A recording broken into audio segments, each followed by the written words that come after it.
Anita Sarkeesian studies the portrayal of women in video games.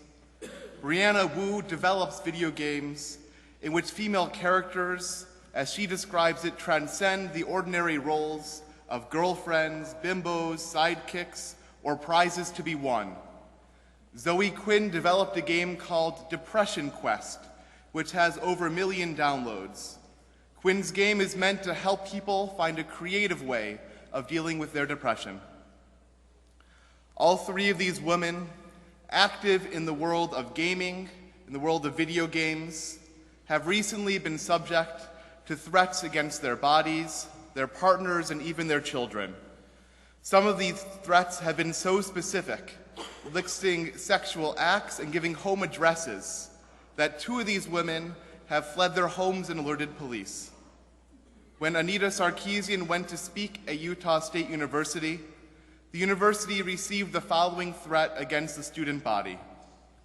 If you allow her to speak, this will be the deadliest school shooting in American history, and I'm giving you a chance to stop it.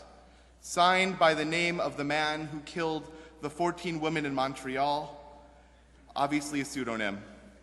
The talk was canceled, and Sarkeesian left for home when she found out that the school would not stop people from bringing weapons to the talk. And now God said, "Let us make human beings in our image, after our likeness, and let them hold sway over all that is on the earth." So God created the human beings in the divine image, creating them male and female. God then blessed them. It was very good. This is the first story of creation in our biblical narrative. Man and woman being created at once, equals in all things, created with a dignity together that is little less than divine. This is what Rabbi Joseph Soloveitchik, the Rav of 20th century Orthodox Judaism, calls majestic man. When Rabbi Soloveitchik says man, he means man, even though it's clear from the biblical text that majestic man, Adam the first, is male and female created equally, looking for the majesty in creation. Soloveitchik teaches that these, male and female, are together, but, he says, without relationship between them. In the second creation story, man is created first, Adam from the Adamah, man from the earth, in covenant with God. And when Abraham tries and fails to find a helpmate, an ezer kenegdo, from the animals, God creates a being subservient to him in order to be his ezer kenegdo, his helpmate. From Ish comes Isha, from man comes woman. Soloveitchik says that while Adam just happened to meet the first Eve, the second Eve is a partner joined to Adam by purpose, to be fruitful and multiply and fill the earth. This marriage, this covenant, mirrors the covenant that this Adam has with God, leading to his name covenantal man, a man in relationship, in covenant with woman. This man in the Garden of Eden has an ezer kenegdo, a helper that is different than him, yet supplements him completely. In later writing, Soloveitchik discusses a third stage, a time of the fall, where the relationship of mutual help breaks down with a lack of trust, the time, he says, of today. He writes, "Modern man has forgotten how to master the difficult dialectical art of ezer, of being one with and at the same time kenegdo, different from, his human confronter, of living in community and simultaneously in solitude. He has developed the habit of confronting his fellow man in a fashion similar to that which prevails at the level of subject-object relationship, seeking to dominate and subordinate him instead of communicating and communing with him.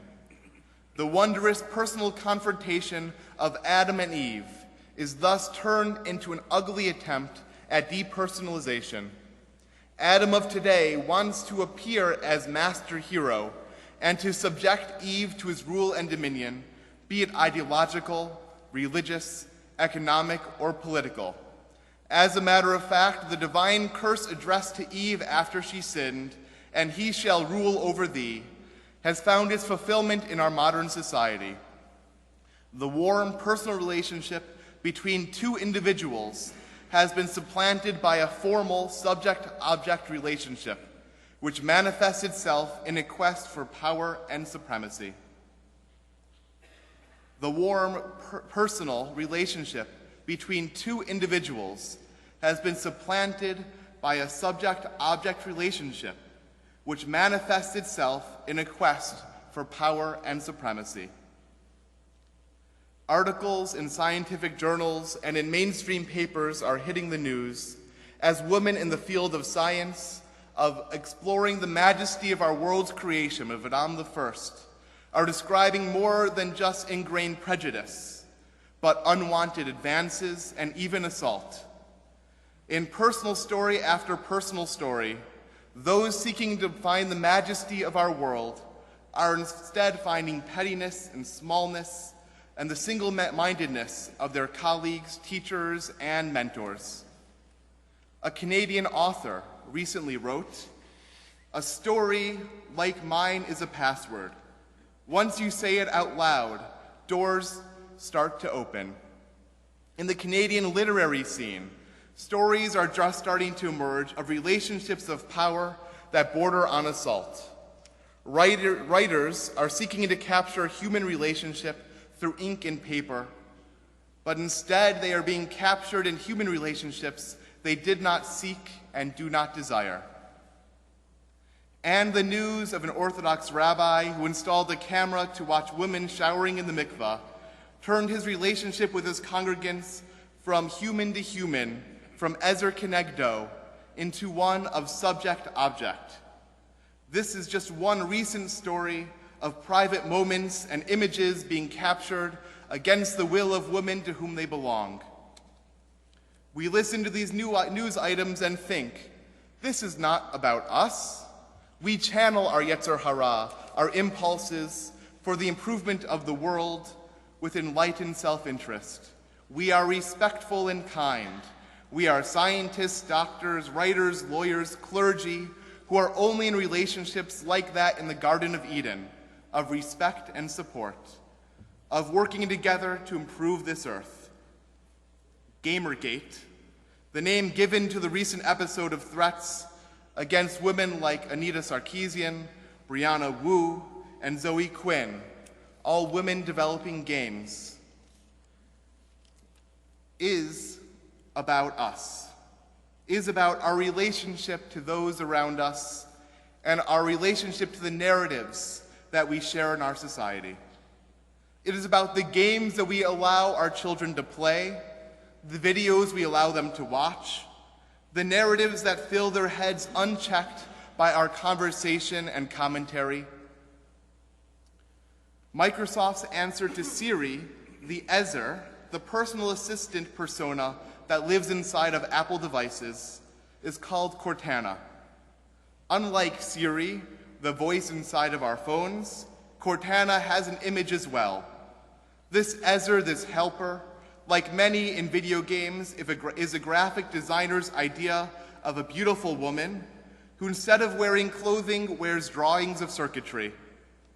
Featured from the Halo series, at a recent talk on the role of women in technology, Microsoft set up a photo booth outside with a model wearing a skin-tight suit in the role of Cortana, the voice and image which will teach us how to relate to the image of the most perfect assistant, Ezer, but not kenegdo, in relationship.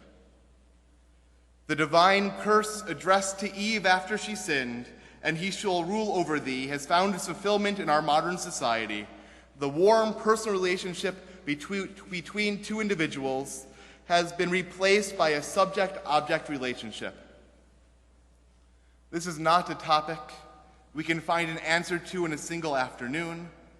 This is constant work of awareness of the images around us, of awareness of the role of prize or sidekick, that many women play in video game narratives that we enjoy and share.